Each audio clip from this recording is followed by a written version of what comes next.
News కి స్వాగతం. ముందుగా హెడ్లైన్స్. కేసీఆర్ జన్మదిన వేడుకల గురించి మాజీ మంత్రి MLA Talasani Srinivas Yadav press meet. Kaleshwaram ప్రాజెక్టుల అవినీతిపై సిబిఐ దర్యాప్తుకు ఆదేశించకుండా కాంగ్రెస్ నాటకాలు. అమరవీరుల స్తూపం వద్ద ఉరితాలకు వేలాడిన ఇక కల్వకుంట్ల చంద్రశేఖర్ రావును తెలంగాణ నమ్మదు.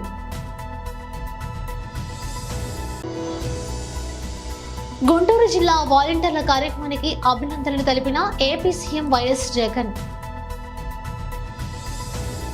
ఇక నెల 17న బీఆర్ఎస్ అధినేత మాజీ ముఖ్యమంత్రి కేసీఆర్ గారి జన్మదినం పురస్కరించుకొని తెలంగాణ భవన్లో జరగనున్న వేడుకలకు పార్టీ ప్రజా ప్రతినిధులు, నాయకులు మరియు కార్యకర్తలు పెద్ద ఎత్తున హాజరై విజయవంతం చేయాలని పిలుపునిచ్చిన మాజీ మంత్రి ఎమ్మెల్యే తలసాని శ్రీనివాస్ యాదవ్.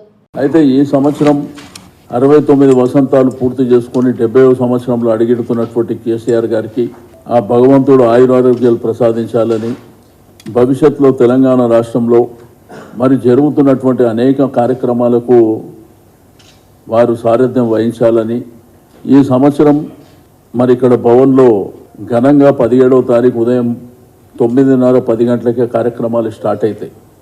అయితే ఈ కార్యక్రమంలో పెద్దలందరూ అంటే పార్లమెంట్ సభ్యులు, రాజ్యసభ సభ్యులు, శాసనసభ్యులు, శాసన మండలి సభ్యులు, మాజీ చైర్మన్లు, ప్రముఖులు, మహిళలు, యువత అందరూ కూడా పెద్ద ఎత్తున భాగస్వామ్యం కావడం, అందులో కేటీఆర్ గారు, హరీష్ రావు గారు, కేశవరావు గారు, పెద్దలు పోచారం గారు, అందరు పెద్దల సమక్షంలో మరి బర్త్డే సెలబ్రేషన్స్ జరుగుతాయి. దానికి సంబంధించినటువంటి మరి వివరాలని సాయి కిరణ్ గారు మీకు చెప్తారు. అందరికీ నమస్కారం.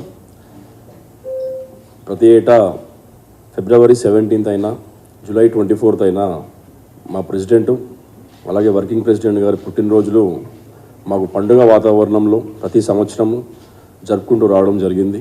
ప్రతిసారి కూడా ఏదైనా వ్యక్తులకి సాయం అందే విధంగా చేయాలి పుట్టినరోజులు అని కేటీఆర్ గారి ఆదేశాల మేరకు గడిచిన 4-5 సంవత్సరాల నుండి పెద్ద ఎత్తున ఇన్సూరెన్స్ చేసుకుంటూ వస్తున్నాము.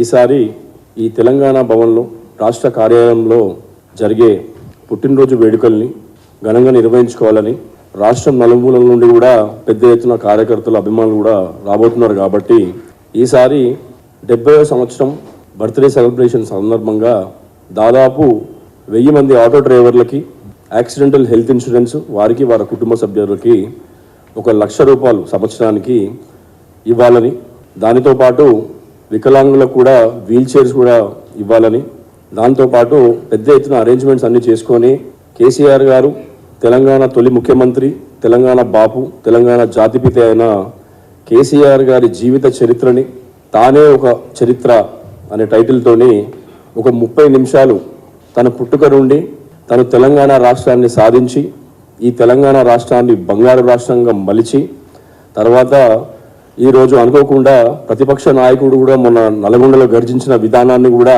పెంపొందించుకొని దాని సందర్భంగా 30 నిమిషాల డాక్యుమెంటరీని ప్రదర్శించాలని, దీనితో పాటు 70 కేజీల కేక్ని బ్రహ్మాండంగా అందరూ సీనియర్ మోస్ట్ నాయకులు, ఎమ్మెల్యేలు, పార్లమెంటేరియన్ సభ్యులు, పార్టీకి సంబంధించిన ముఖ్యులందరితోని వారి సమక్షంలో కేక్ కటింగ్ జరుపుకొని వచ్చిన వాళ్ళందరూ కూడా బ్రహ్మాండంగా భోజన ఏర్పాట్లు చేసుకొని ఈ పుట్టినరోజుని బ్రహ్మాండంగా మేము సెలబ్రేట్ చేసుకోవాలని అందరం నిర్ణయించడం జరిగింది. కాబట్టి మీ ఏరియాలలో, డివిజన్లలో, సెగ్మెంట్లలో కార్యక్రమాలు, పండ్ల పంపిణీ కానీ ఏవైనా కార్యక్రమాలు చేపడితే అన్ని చేసుకున్న తర్వాత భవన్ వైపుగా వచ్చి ఈ ప్రోగ్రామ్ని పెద్ద ఎత్తున మన నాయకునికి గొప్పగా జరిగే విధంగా మీ అందరూ చూడాలని మీ అందరినీ కోరుకుంటున్నాం. Thank you. ఇది ఓవరాల్గా కార్యక్రమం. బట్ హైదరాబాద్లో డివిజన్లలో కానీ కాన్స్టిట్యున్సీలలో అందరు నాయకులు, కార్యకర్తలు అక్కడ కార్యక్రమాలు చేసుకొని ఇక్కడికి 10 గంటల వరకు చేరుకోవాలని చెప్పి అందరికి ఆహ్వానం పలుకుతూ ఈ కార్యక్రమంలో మీడియా మిత్రులు కూడా మీరు కూడా భాగస్వామ్యమై అందరితో పాటు మీరు కూడా భోజనాలు స్వీకరించాలని కోరుకుంటూ కాళేశ్వరం ప్రాజెక్టుల అవినీతిపై సిబిఐ దర్యాప్తుకు ఆదేశించకుండా ప్రజలను మోసం చేస్తున్న కాంగ్రెస్ బీఆర్ఎస్ పార్టీలు కొత్తగా దొంగ నాటకాలు ఆడుతున్నారని శ్రీ మురళీధర్ రావు మధ్యప్రదేశ్ రాష్ట్ర ఇన్ఛార్జ్ అన్నారు. కాళేశ్వరం అనేది మేడిగడ్డ ఒకటే కాదు, కాళేశ్వరం అవినీతి సమగ్రమైనటువంటి అవినీతి, అఖండ అవినీతి, మొత్తం అన్నిట్లో అవినీతి. వాటర్ పంప్స్ నుంచి, ఎలక్ట్రిసిటీ నుంచి, డిగ్గింగ్ నుంచి, రిజర్వాయర్ నుంచి, ల్యాండ్ అక్విజిషన్ నుంచి, డ్రాయింగ్ నుంచి అన్నిట్లో కూడా అవినీతి. ఇందు గలదు అందు లేదని ఎందెందు చూసినా అందందు గలదు, మొత్తం అవినీతి. కాబట్టి ఈ టూరిస్ట్ విజిట్స్ బంద్ చేయి. తెలంగాణ అడుగుతున్నది చారిత్రాత్మకమైనటువంటి జన తీర్పు, ప్రజా తీర్పు ఇచ్చిన తర్వాత అప్పుడు ఉండేటువంటి ప్రభుత్వము తెలంగాణ ప్రజలను ఏదైతే మోసం చేసిందో, అవినీతి చేసిందో, అటువంటి అవినీతి పరులను జైల్లో పెట్టాల్సినటువంటి బాధ్యత ఈ ప్రభుత్వానికి ఉంది. ఈ రెండు ప్రభుత్వాలు కూడా కుమ్ముక్కై సెటిల్మెంట్ చేసుకునేటువంటి దిశల ప్రయాణం చేస్తే భారతీయ జనతా పార్టీ ఊరుకునేటువంటి ప్రశ్న లేదు. కొలిమిల నిలబెడతాం మిస్టర్ రేవంత్ రెడ్డి. ఈ రోజు అది కేసీఆర్ అయినా, అది రేవంత్ రెడ్డి అయినా, ఎవరిని కూడా ప్రజాధనం ఏదైతుందో దోపిడీ చేసే అధికారం ఎవ్వరికి లేదు. ప్రతిపక్షంలో ఉన్నప్పుడు ఏదైతే మాట్లాడావో అవకాశం కొద్ది మర్చిపోవడానికి ట్రై చేయకు. తెలంగాణ కాంగ్రెస్ ప్రభుత్వానికి దోపిడీకి వ్యతిరేకంగా యుద్ధం చేయాలనుంటే, అవినీతికి వ్యతిరేకంగా యుద్ధం చేయాలనుంటే, తెలంగాణ ప్రజలకు జరిగినటువంటి అన్యాయాన్ని ఆపాలనుంటే, దోపిడీదారులను కళాకాల వెనుక నెట్టాలని ఉంటే సిబిఐకి దర్యాప్తుకు వెంటనే చెయ్యాలా, లేకపోతే స్వయంగా రాజకీయ సన్యాసం తీసుకున్నా తీసుకోకున్నా ప్రజలు సన్యాసం అప్పజెప్పి తిప్పుతారు. అమరవీరుల స్తూపం వద్ద ఉరితాలకు వేలాడిన కల్వకుంట్ల చంద్రశేఖరరావును తెలంగాణ నమ్మదని సీఎం రేవంత్ రెడ్డి అన్నారు. 10 ఏళ్లు పదవిలో ఉన్న వ్యక్తి ముఖ్యమంత్రిగా పనిచేసి, కేంద్ర మంత్రిగా పనిచేసి, రాష్ట్ర మంత్రిగా పనిచేసి, ఎంపీగా పనిచేసి, ఎమ్మెల్యేగా పనిచేసి 40 సంవత్సరాలు ప్రజా జీవితంలో ఉన్న వ్యక్తి ఎంత అక్కసు వెళ్ళగక్కుతున్నాడో, ఏ రకంగా మాట్లాడుతున్నారో మీరు ఆలోచన చేయండి. ఇవాళ ఆయన బాధ అంత ఒక్కడే. ఆ ముఖ్యమంత్రి కుర్చీలో నల్లమల అడవులో నుంచి వచ్చిన ఒక రైతు బిడ్డ, రైతు కొడుకు అక్కడ కూర్చుంటే కడుపు మండి, నా కన్న కొడుకు అక్కడ కూర్చుంటాడని ఆ సచివాలయం ఉన్నదాన్ని కూలగొట్టి కడితే, ఇది పోయి ఆయన వాస్తు కోసం అని కూలగొట్టిండు, కట్టిండు, బాగానే ఉంది. ఎవరికి వాస్తు అక్కరకు వచ్చిందే? అది మనకు అక్కరకు వచ్చింది, మీకు అక్కరకు వచ్చింది, నాకు అక్కరకు వచ్చింది, మా ఎంకన్నకు, మా పొన్నం ప్రభాకర్కి అక్కరకు వచ్చింది. దశ దిశ అని 2 ఉంటాయి. దశ బాగుంటే దిశతో పని లేదు. నీ దశ గుడిసేటది కాబట్టే నువ్వు పోయి ఫామ్ హౌస్లో పడ్డవయ్యా. ఇప్పటికన్నా అర్థం చేసుకో. ప్రజలు నీ నుంచి ఏం ఆశించిండ్రు? ప్రజలకు నువ్వేం ద్రోహం చేసినావు? ఇవాళ ప్రజలు ఏం మార్పు కోరుకున్నారు? ఇవాళ నిరుద్యోగ యువకులు వాళ్ళ జీవితాలతో మార్పుతో పాటు తెలంగాణ రాష్ట్రంలో పాలకుల మార్పు జరగాలని ఇవాళ ప్రజా ప్రభుత్వాన్ని ఇచ్చిండ్రు. ఇవాళ మేము వచ్చి కూర్చున్నామో లేదో, సర్దుకున్నామో లేదో, ఎక్కడ కుండ ఉందో, ఎక్కడ గిన్నె ఉందో, ఎక్కడ పొయ్యి ఉందో వంటొందామనే లోపలనే మీరు వండలేదు, మీరు ఉపాసం మానబెడుతున్నారని మా మీద ప్రచారం చేస్తున్నాడు. నేను ఒక్కటే మీకు చెప్పదలుచుకున్నా, 3650 రోజులు అధికారంలో ఉన్నాయన నువ్వు వీళ్ళకి ఎందుకు ఉద్యోగ నియామకాలు ఇవ్వలేదు? 70 రోజుల్లో మేము ఇచ్చినాం కదా. 70 రోజుల్లో దాదాపుగా మేము 25,000 ఉద్యోగాలు ఇవాళ భర్తీ చేసినాం. స్టాఫ్ నర్సులు కావచ్చు, సింగరేణి కార్మికులు కావచ్చు, పోలీసులు కావచ్చు, ఇవాళ గురుకుల టీచర్లు కావచ్చు, దాదాపుగా 25,000 ఉద్యోగాలు మేము వచ్చిన 70 రోజుల్లోనే నియామకాలు చేపట్టినాం. ఇవి మీ కళ్ళకు కనిపిస్తలేవా అని నేను వారిని అడుగుతున్నా. అందుకే ఇవాళ మీరు ఏడ్చినా, పెడబొబ్బలు పెట్టినా, మీరు కాళ్ళు చేతులు ఇరగొట్టుకున్నా, లేకపోతే అమరవీరుల స్తూపం దగ్గర మీ మెడకు ఉరితాడు కట్టుకొని ఏలాడబడ్డా ప్రజలు మీ పట్ల సానుభూతి చూపించారు. ఎందుకంటే ఈ రాష్ట్రాన్ని కొల్లగొట్టిందే మీరు, ఈ రాష్ట్రాన్ని దోసుకున్నదే మీరు. ఇవాళ ఈ దోపిడీ ప్రభుత్వం వద్దని ప్రజలు మిమ్మల్ని తిరస్కరించారు. ఇప్పటికైనా ప్రజా తీర్పును గౌరవించి ప్రధాన ప్రతిపక్ష నాయకుడిగా శాసనసభకు రా. ఈ నియామకాలకు ఉద్యోగ అవకాశాలు వచ్చిన ఈ విద్యార్థులను అభినందించు. ఈ గురుకుల పాఠశాల ఉపాధ్యాయులను అభినందించు. ఎందుకంటే భవిష్యత్ తరాలను తయారు చేసి ఈ దేశ సంపదను సృష్టించేదే ఈ ఉపాధ్యాయులు. గత ప్రభుత్వం విద్య మీద ఖర్చు పెట్టింది 6%. మా ప్రభుత్వం దాన్ని 10 నుంచి 12% పెంచి ఈ గురుకుల పాఠశాలలను బలోపేతం చేసి ఎస్సీ ఎస్టీ మైనారిటీ ఓబీసీ విద్యార్థులకు ఉద్యోగ ఉపాధి అవకాశాలు కల్పించేటట్టు ఈరోజు వసతులను పెంచుతాం. గుంటూరు జిల్లా వాలంటీర్ల కార్యక్రమానికి అభినందనలు తెలిపిన ఏపీ సీఎం వైఎస్ జగన్. మీ అందరితో కూడా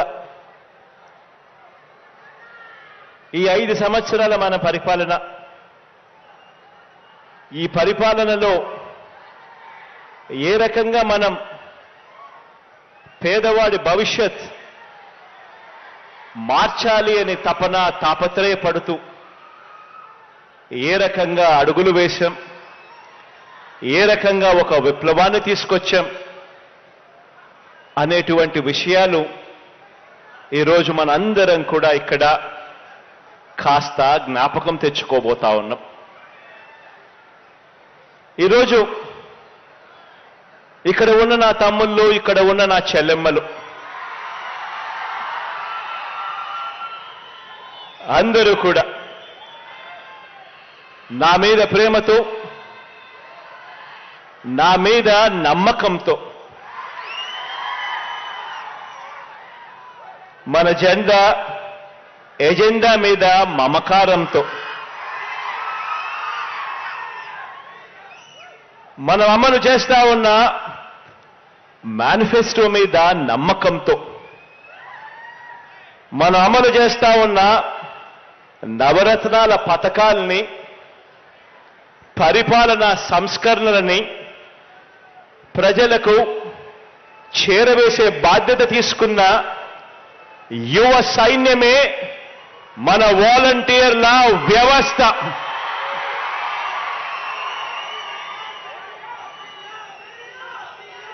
ఈ సైన్యం ఇది ప్రతి పేద ఇంట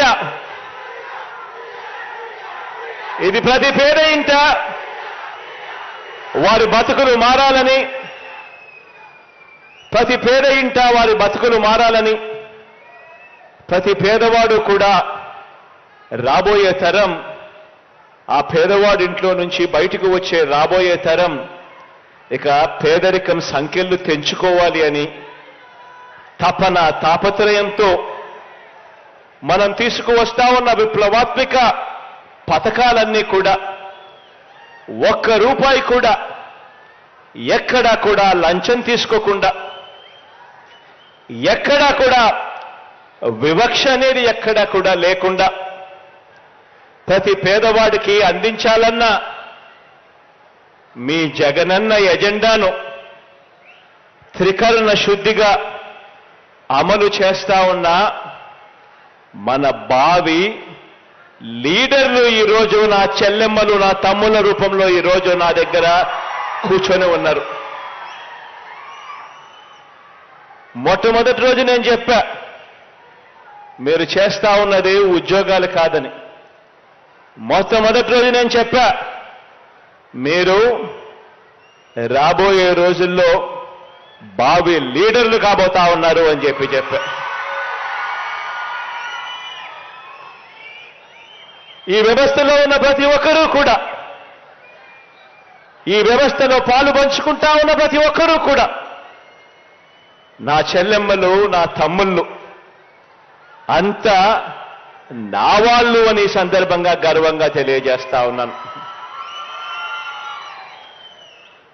మన ప్రభుత్వ విజయాన్ని కోరుకునే ప్రతి పేదవాడి భవిష్యత్తు కూడా మార్చాలి అని తపన పడే సేవా సైనికులు నా వాలంటీర్లు అని చెప్పడానికి గర్వపడతా ఉన్నా. ఎందుకంటే 58 నెలలు మనమంతా కూడా పేదలకు సేవ చేశాం.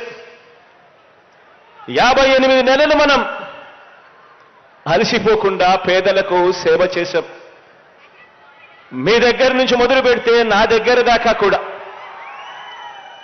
ఈ 55 నెలలు పేదలకు సేవ చేశాం.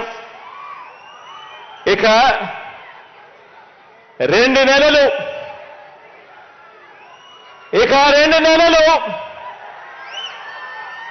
పేదవాడికి సేవ చేసేందుకు, పేదవాడి భవిష్యత్ మార్చేందుకు యుద్ధానికి సిద్ధమా అని అడుగుతా ఉన్నాను.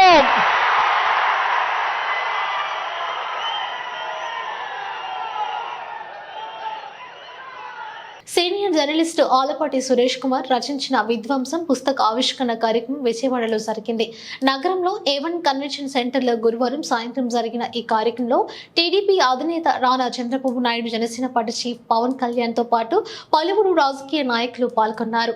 రాష్ట్రంలో వైసీపీ ప్రభుత్వం ఏర్పడ్డాక జరిగిన పలు ఘటనలు ఎత్తి చూపుతూ ఆలపాటి సురేష్ కుమార్ విధ్వంసం పుస్తకాన్ని రచించారు. మొత్తం 185 అంశాలతో ఆయన ఈ పుస్తకాన్ని రాశారు. పుస్తకాన్ని ఆవిష్కరించిన చంద్రబాబు నాయుడు తొలి కాపీని పవన్ కళ్యాణ్ కు అందజేశారు.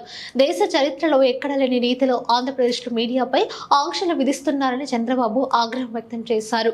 ప్రజా చైతన్యానికి అక్షరమే ఆయుధంగా నిలవాలని ఆకాంక్షించారు.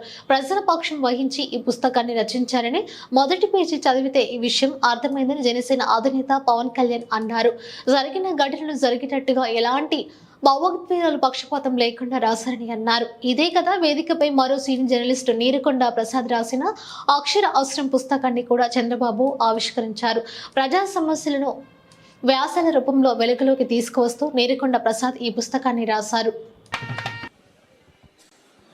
పవన్ కళ్యాణ్ గారిని మాట్లాడాల్సిందిగా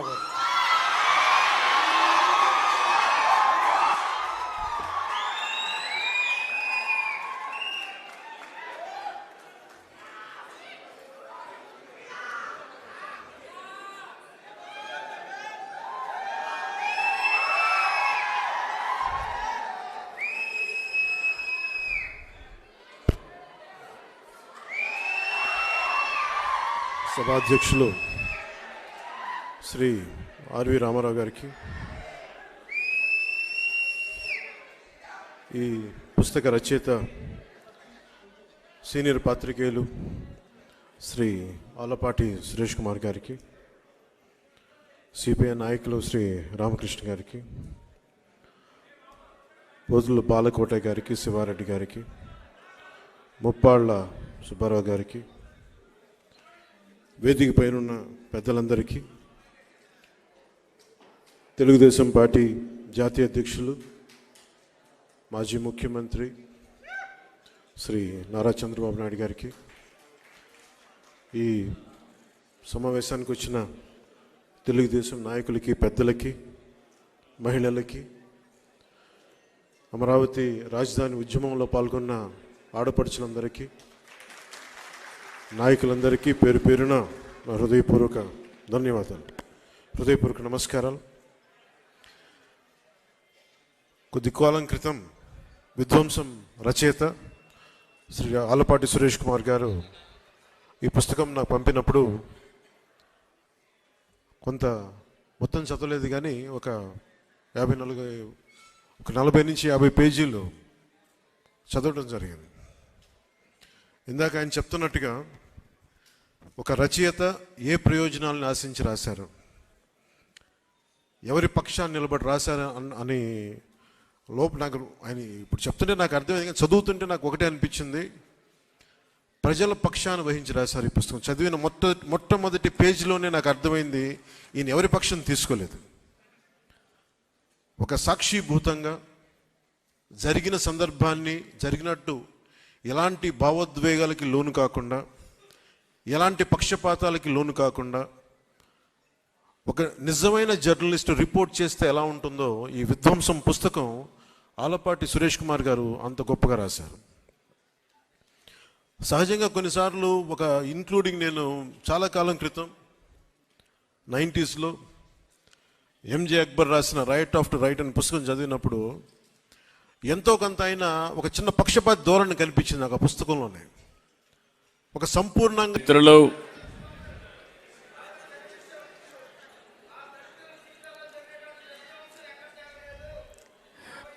మనందరం బాధితులమే. ఎవరైతే మీరు చెప్పి దళితులు బాధితులే, అమరావతి రైతులు బాధితులే, పవన్ కళ్యాణ్ గారు బాధితులే, నేను బాధితుడినే. రేపో ఎల్లుండో ఆలపాటి సురేష్ కుమార్ కూడా బాధితుడే.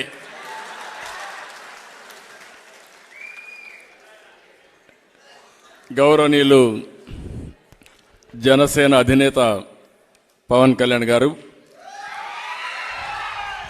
సభాధ్యక్షులు గౌరవనీయులు ఆర్వి రామారావు గారు, సిపిఐ జనరల్ సెక్రటరీ గౌరవనీయులు రామకృష్ణ గారు, అమరావతి ఉద్యమానికి అధ్యక్షులు, రాష్ట్ర ఉద్యమ అధ్యక్షులు శివారెడ్డి గారు, ముప్పాళ్ళ సుబ్బారావు గారు, పోతుల బాలకోటే గారు, ఈ పుస్తకాన్ని బ్రహ్మాండంగా ఒక మాటలో చెప్పాలంటే అందరూ ఈ పుస్తకాన్ని గురించి బాగా పోడారు, వాస్తవాలు చెప్పారు. కానీ ధైర్యంగా ముందుకొచ్చి 5 సంవత్సరాల్లో జరిగిన సంఘటనలు జరిగినట్టు చెప్పిన ఏకైక వ్యక్తి ఆలపాటి సురేష్ కుమార్ గారు. పేరు కూడా మనం చూస్తే ఈ పుస్తకం పేరు విధ్వంసం. ఇది కేవలం పుస్తకం కాదు, ప్రభుత్వాన్ని సమాజాన్ని దగ్గరగా గమనించిన ఒక జర్నలిస్ట్ ధర్మాగ్రహం. నేను చాలా స్పష్టంగా చెప్తున్నా, ధర్మాగ్రహం. అనేక పుస్తకాలు రాస్తూ ఉంటారు, రాస్తున్నారు కూడా, రాశారు, రాయిపోతారు కూడా. మనం కూడా చాలా పుస్తకాలు చదువుతూనే ఉంటాం. కానీ సమాజ పోకడలపై, విప్లవాలపై, ఉద్యమాలపై పుస్తకాలు రాయడం మనం చూసాం. కానీ దేశ చరిత్రలో తొలిసారి పాలనపై విధ్వంసం అనే పుస్తకం రావడం 40 సంవత్సరాలుగా మొట్టమొదటిసారిగా నేను చూస్తున్నాను. ఒక ప్రభుత్వం, ఒక పాలకుడు రాష్ట్రాన్ని ఎలా విధ్వంసం చేయగలుగుతాడో చెప్తూ ఈ పుస్తకాన్ని రాశారు. ప్రభుత్వం దేశ రాజధాని ఢిల్లీలో ఘోర అగ్ని ప్రమాదం జరిగింది. నగర శివారులో ఓ పెయింట్ ఫ్యాక్టరీలో గురువారం సాయంత్రం మంటలు ముగిశాయి. కాస్త వ్యవధిలోనే చుట్టుపక్కల ఉన్న గోడన్లు కూడా విస్తరించాయి. ఈ ప్రమాదంలో 11 మంది కార్మికులు సజీవ దహనమయ్యారు. ఓ కానిస్టేబుల్ సహా మరో 4కి గాయాలయ్యాయి. మొత్తం 22 ఫైర్ ఇంజిన్లతో సిబ్బంది తీవ్రంగా శ్రమించి మంటను అదుపు చేశారు. గురువారం రాత్రి వరకు 7 మృతదేహాలను గుర్తించగా శుక్రవారం ఉదయం మరో 4 మృతదేహాలు బయటపడ్డాయని అధికారులు చెప్పారు. దీంతో ఈ ప్రమాదంలో మరణించిన వారి సంఖ్య 11కు చేరింది. మంటల్లో కాలిపోవడంతో మృతదేహాలను గుర్తించడం కష్టంగా మారిందని అధికారులు చెబుతున్నారు. అలీపూర్లో, దయాల్పూర్లో మార్కెట్ ఏరియాలో ఉన్న పెయింట్ ఫ్యాక్టరీలో ఈ అగ్ని ప్రమాదం చోటు చేసుకుంది. అయితే అగ్ని ప్రమాదానికి మందు ఫ్యాక్టరీలో భారీ పేలుడు శబ్దం వినిపించిందని స్థానికులు చెబుతున్నారు.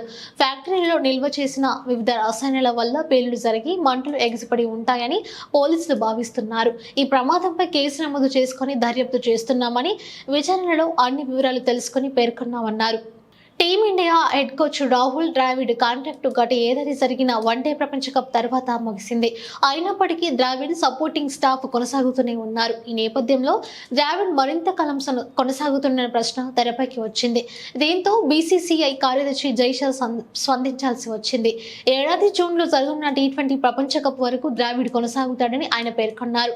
గత ఏడాది ప్రపంచ కప్ తర్వాత ద్రావిడ్ సపోర్ట్ స్టాఫ్ కాంట్రాక్ట్ ముగిసినప్పటికీ డిసెంబర్, జనవరిలో జరగనున్న సౌత్ ఆఫ్రికా టూర్ వరకు కొనసాగాలని బీసీసీఐ కోరింది. అయితే అది ఎంతకాలం అన్నది మాత్రం అప్పుడు చెప్పలేదు.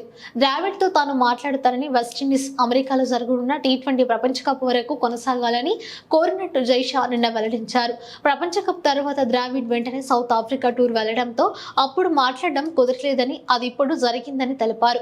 రాహుల్ ద్రావిడ్ లాంటి సీనియర్ కాంట్రాక్ట్ గురించి మీరెందుకు చింతిస్తున్నారు? T20 ప్రపంచ కప్ వరకు రాహుల్ బై కోచ్గా ఉంటాడు అనుషా నొక్కి చెప్పారు. సమయం దొరికినప్పుడు రాహుల్తో మాట్లాడుతా. ప్రస్తుతం వరుస సిరీస్లతో బిజీగా ఉన్నాడు.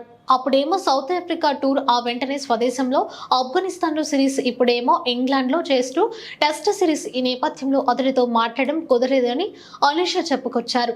చింతలపూడి నియోజకవర్గం అభ్యర్థిగా మాలాలకి ఇవ్వాలని అంటూ భారీ సంఖ్యలో అధిష్టానం దృష్టికి మాలలు ఏలూరు జిల్లా చింతలపూడి నియోజకవర్గంలో 2024 అసెంబ్లీకి మాలలకు మాత్రమే సీటు కేటాయించాలని టీడీపీ మాల సామాజిక వర్గ నాయకులు చింతలపూడి నాయకులు భారీ ఎత్తున కార్లతో మంగళగిరి బయలుదేరి పార్టీ ఆఫీస్కి చేరుకొని మెమరాండం సమర్పించి అక్కడి నుండి ఉండవల్లి చంద్రబాబు నివాసానికి చేరుకొని అక్కడ తమ అభిప్రాయాన్ని వెల్లబుచ్చారు.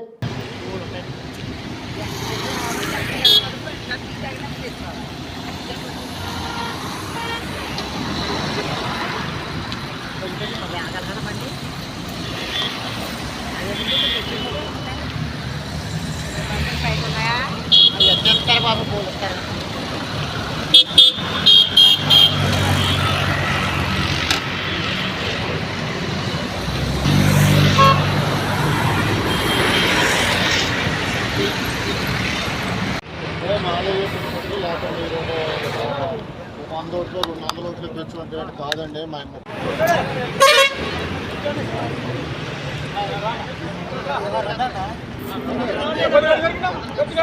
వెనకాల పక్క వచ్చేయండి పడతారు. సాధిద్దాం అంబేద్కర్ ఆశయాలను, సాధిద్దాం అంబేద్కర్ ఆశయాలను, సాధిద్దాం అంబేద్కర్ ఆశయాలను. జై భీమ్, జై భీమ్. చంద్రబాబు నాయుడు గారి నాయకత్వం, చంద్రబాబు నాయుడు గారి నాయకత్వం, చంద్రబాబు నాయుడు గారి నాయకత్వం, లోకేష్ బాబు గారి నాయకత్వం, లోకేష్ బాబు గారి నాయకత్వం, లోకేష్ బాబు గారి నాయకత్వం, కళ్యాణ్ గారి నాయకత్వం, కళ్యాణ్ గారి నాయకత్వం, కళ్యాణ్ గారి నాయకత్వం. జై తెలుగుదేశం, జై తెలుగుదేశం.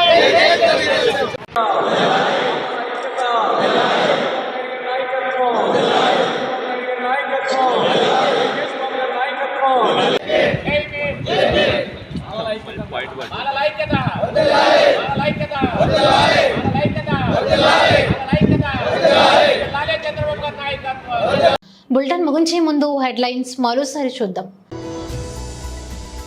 కేసీఆర్ జన్మదిన వేడుకల గురించి మాజీ మంత్రి MLA Talasani Srinivas Yadav press meet. Kaleshwaram ప్రాజెక్టుల అవినీతిపై సిబిఐ దర్యాప్తుకు ఆదేశించకుండా కాంగ్రెస్ నాటకాలు. అమరవీరుల స్తూపం వద్ద ఉరితాలకు వేలాడిన ఇక కల్వకుంట్ల చంద్రశేఖర్ రావును తెలంగాణ నమ్మదు.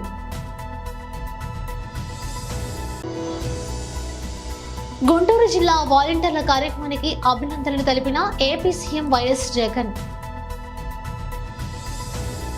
ఇవి పొడుకున్న అప్డేట్స్. మరో బులెటిన్తో మళ్ళీ కలుసుకుందాం. నమస్కారం.